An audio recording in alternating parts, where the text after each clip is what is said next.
Halo teman-teman semua dimanapun kalian berada, berjumpa lagi dengan saya Erwin Davida.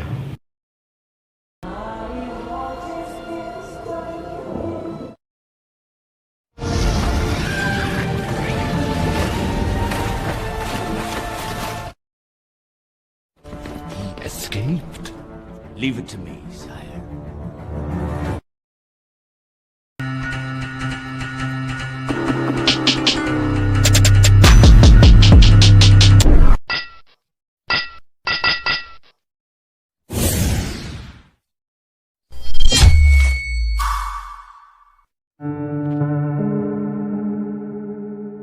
Kapten Jack Sparrow, seorang bandit lautan berpengalaman, harus menerima kenyataan dirinya ditawan dan dipermainkan oleh Kapten Blackbeard.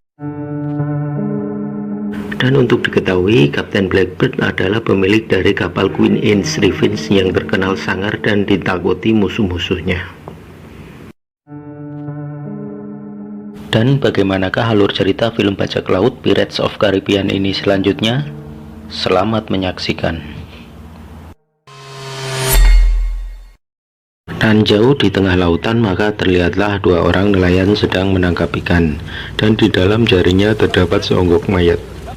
Karena mayat hidup itu membawa informasi penting mengenai legenda Ponce de Leon yang berusia ratusan tahun, dengan segera nelayan itu melaporkan hasil temuannya ke junjungannya, yaitu bangsawan Spanyol.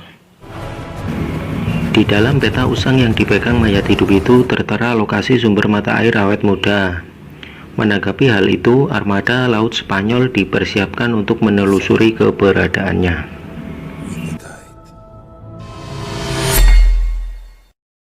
Sementara itu, di London, Inggris, sedang terjadi kehebohan. Kapten Jack Sparrow, si bajak laut, tertangkap dan hukuman gantung menanti.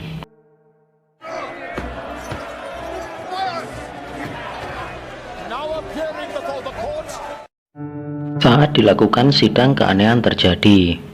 Terdakwa mengaku bernama Joseme Gibbs dan ia menolak segala tuduhan.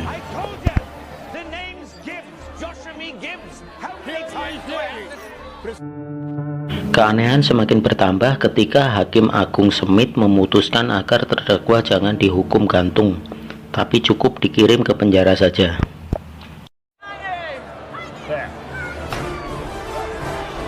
Lalu siapakah sebenarnya Hakim Agung nyeleneh itu? Dan ternyata dia adalah Jack Sparrow yang sedang menyamar, sedangkan Hakim Agung Smith ia ikat dan disembunyikan.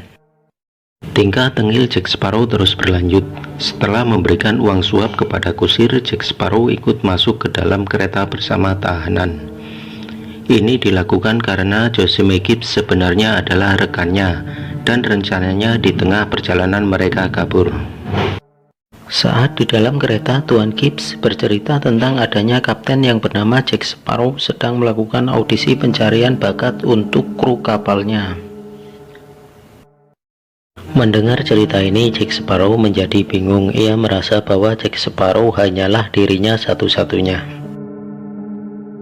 Dan belum selesai dengan kebingungannya, tiba-tiba kereta berhenti. Ketika pintu dibuka, mereka sudah dikepung oleh pasukan kerajaan Inggris.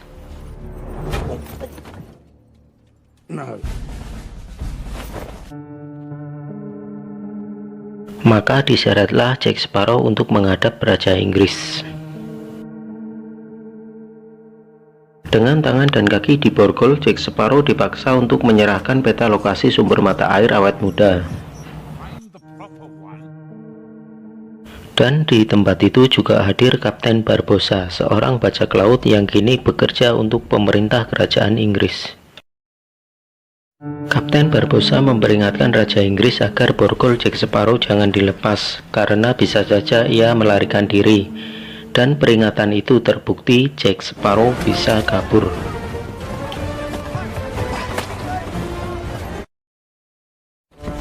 Escaped? Leave it to me, sire.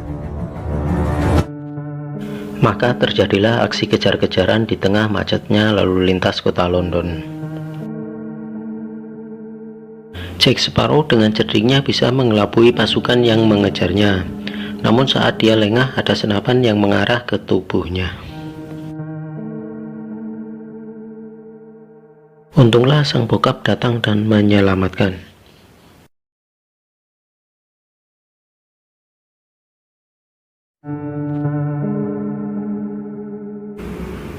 Saat kongko bareng bokap di kedai kopi, Jack Sparrow mendapatkan petunjuk bahwa orang yang selama ini menyamar menjadi dirinya juga berada di tempat itu.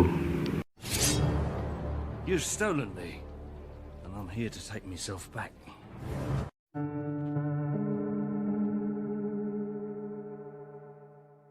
Marah karena identitasnya ditiru orang, lalu terjadilah perkelahian. Dalam perkelahian itu, antara yang asli dan yang palsu tidak bisa dibedakan hingga terjadilah ini. Belum puas dengan ini, lalu berlanjut ke itu. Dan dari itulah diketahui siapa sebenarnya si peniru itu. Dia adalah Angelica, seorang wanita lugu tak berdosa, teman perkentoyan Jack Sparrow di masa lalu.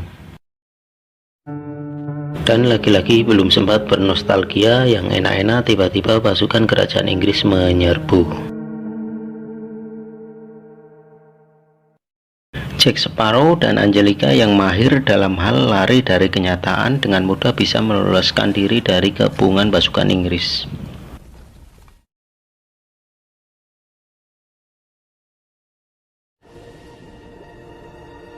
Dalam pelariannya, sesuatu yang tak terduga terjadi. Angelica, si wanita lugu tak berdosa, berkhianat. Panah beracun membuat Jack Sparrow pingsan. Tersadar dari pingsannya, Jack Sparrow kaget karena dirinya sudah berada di atas kapal dan sedang berlayar menuju suatu tempat yang tidak ia ketahui. Dan ternyata kapal yang terlihat angker menyeramkan itu adalah milik Edward Teach alias Blackbeard, si bajak laut yang terkenal sadis dan kejam. Dan kekejaman Blackbeard terlihat jelas ketika Jack Sparrow melihat ada seorang pastor sedang diikat di atas tiang kapal sebagai tawanan.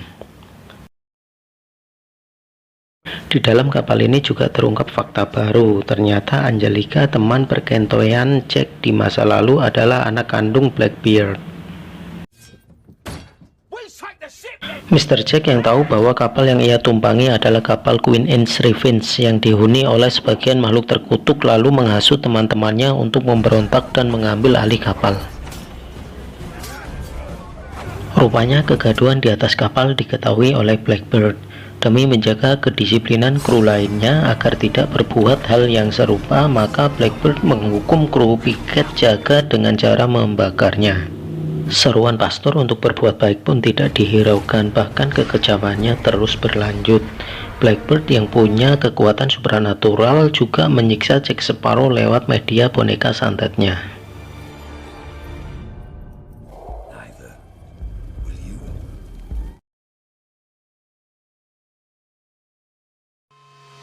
Sementara itu, Kapten Barbossa yang kecewa karena tidak bisa menangkap Jack Sparrow melampiaskan kemarahannya kepada Joseme Gibbs dan akan menggantungnya. Joseme Gibbs yang tahu bahwa nyawanya dalam bahaya langsung membakar peta yang ia pegang. Alasan Gibbs membakar peta untuk mengelabui Barbossa agar diajak berlayar karena hanya dia yang hafal peta rute pelayaran.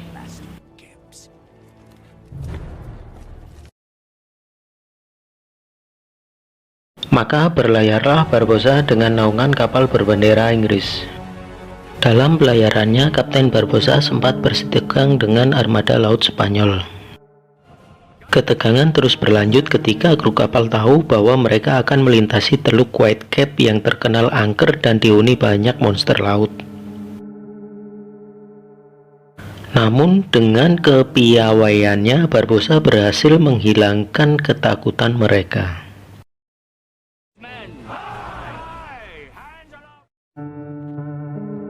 Jack Sparrow yang kini menjadi tawanan dan juga penunjuk arah pelayaran menyadari cepat atau lambat dirinya pasti dikorbankan sebagai bagian ritual gila Edward Teach agar ia bisa hidup abadi.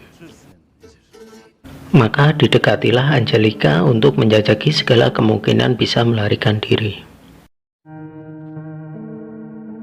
Sampailah di Teluk Whitecap, kapal merapat dan perburuan dimulai. Perburuan Putri Duyung dan para kru kapal dijadikan umpan. Dalam cerita para nelayan disebutkan bahwa Putri Duyung atau mermaid yang tinggal di sekitar Teluk Whitecap akan mendekati dan menggoda para nelayan yang sedang bernyanyi, lalu mencium mereka dan menenggelamkan ke dasar lautan. Dan benar saja, nyanyian sekrum si pelaut cabul ditambah kru lainnya menarik perhatian para mermaid untuk mendekat dan kemudian menyerang mereka. Kurangnya perhitungan dan bahan peledak mengakibatkan banyak kru yang diseret ke dasar lautan. Tahu kemungkinan bakal semakin parah, Jack Sparrow langsung menuju mercusuar dan meledakannya.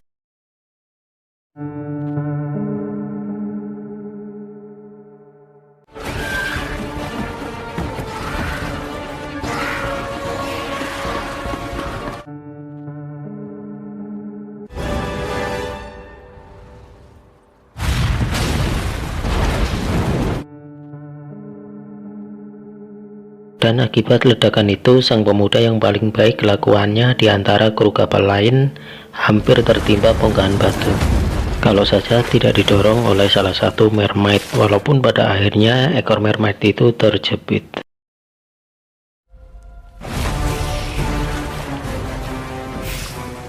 Dan tertangkaplah satu mermaid. Irwatich senang bukan kepalang.